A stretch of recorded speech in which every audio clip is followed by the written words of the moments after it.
ये तक मुअज़्ज़ज़ फरिश्ता है, मुअज़्ज़ज़ फरिश्ता है, इंसान नहीं, एक अल्लाह ना खास जल्ब है। तो क्या था? वही लब है, वही आंख है, वही नाक है। आपका भी ये सब कुछ है, नाक आंख है, मेरे भी है, सबके हैं, और यूसुफ के भी थे। लेकिन अल्लाह ने फरमाया कि ऐ इंसान, मैंने तेरी आंखें भी बनाई और तेरे होंठ भी बनाए, तेरी जबान भी बनाई, लेकिन जबान में भी फर्क है, होंठों में भी फर्क है, आंखों में भी फर्क है। हर आंख मिस्र में फितना पैदा नहीं कर सकती, और वो मिस्र जिसमें यूसुफ का जब गुजर होता था या जब गुजरता था यूसुफ, तो असरे नौ खूने हस्ती में रवानी आ गई।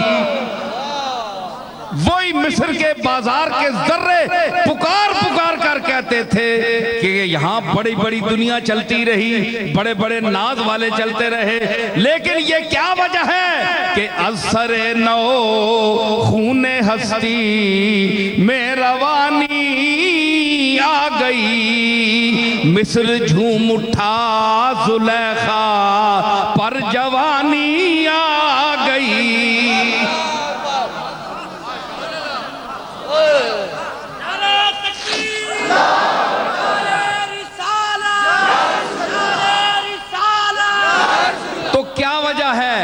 वही आंखें हैं? नहीं, पता चला कि आंखों आंखों में भी फर्क है जी।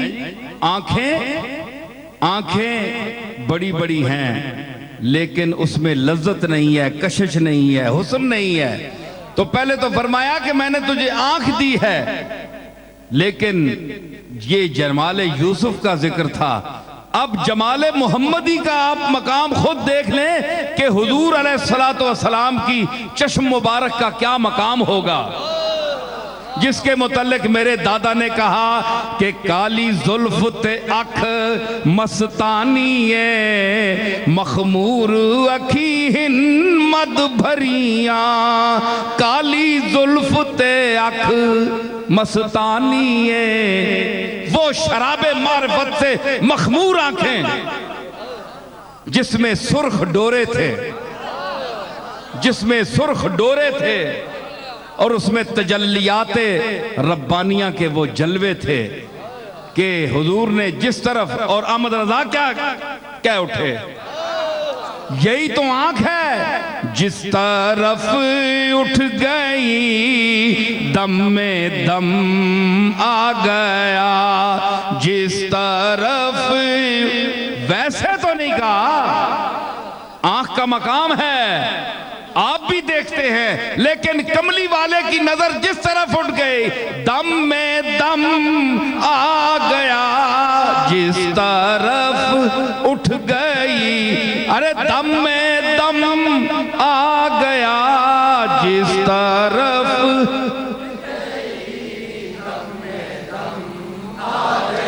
ये आंख है, ये आंख जो अल्लाह ने उनको अता फरमाई और अपने जलवों से भरकर अता फरमाई,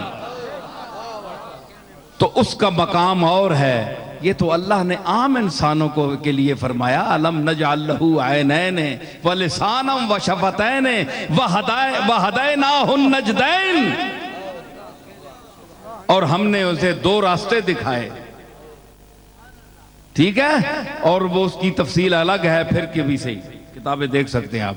तो मकसद मेरा यह है कि इंसान को इतना खूबसूरत बनाया, तो इसके आज़ा के संभाल के लिए, संभलने के लिए, इलाज के लिए एक मकाम रखा, एक जगह रखी, और फिर शिफा जब आपको इंसान को मांगनी पड़ेगी तो फरमाया कि वो मुझसे मांगो, क्योंकि तमाम अंबिया का यही तरीका है, और जनाबे जद्दुल अंबिया जनाब इब्राहीम अलैहिस्सलाम ने यही फरमाया, व इज़ा मरिज़्तु फहुव यशफीन, और जब मैं बीमार हूं तो वो मेरा मालिक मुझे शिफा अता फरमाता है।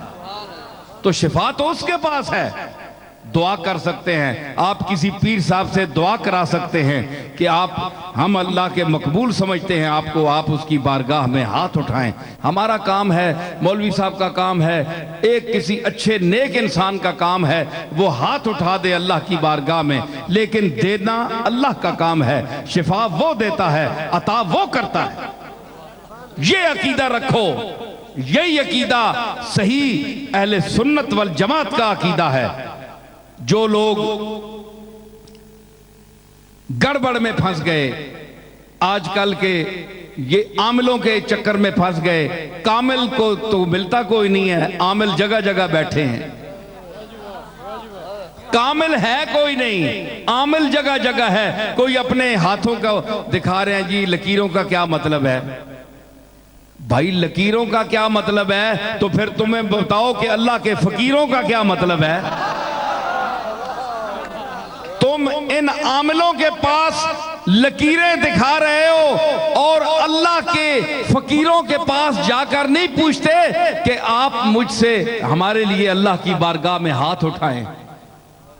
आपकी जिंदगी इबादत में गुजरी है, अल्लाह की इताअत में गुजरी है, हमारे हालात में तब्दीली पैदा फरमाए, हमें औलाद अता फरमाए, हमारी फलां हाजत रफा फरमाए। तो अल्लाह के मकबूलों के पास नहीं जाते, इन फजूलों के पास जाते। अल्लामा ने कहा था ना कि सितारा क्या तेरी तुझे तकदीर की खबर देगा, वो है, वो खुद फराखी अफलाक में है खारो ज़बूं, वो तो खुद अफलाक की फराखियों में खारो ज़बूं फिर रहा है। तुझे क्या तेरी किस्मत बदला सके? कोई किस्मत नहीं बदला सकता। ये सब चक्कर हैं, फराड है।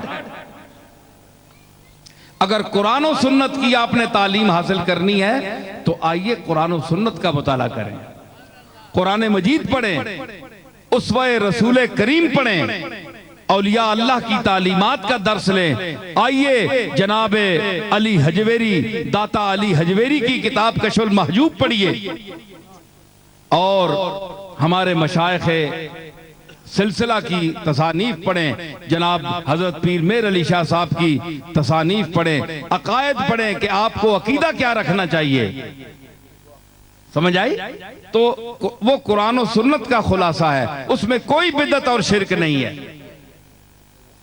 तो ये चीजें जो हैं इसका ताल्लुक जिस्म से है। जिस्म को ठीक करने में इंसान इतना वक्त गुजारे और जिसकी वजह से जिस्म कायम है, रिमोट रूह जो है ये रिमोट है, लतीफ चीज, पता ही नहीं रूह क्या चीज है।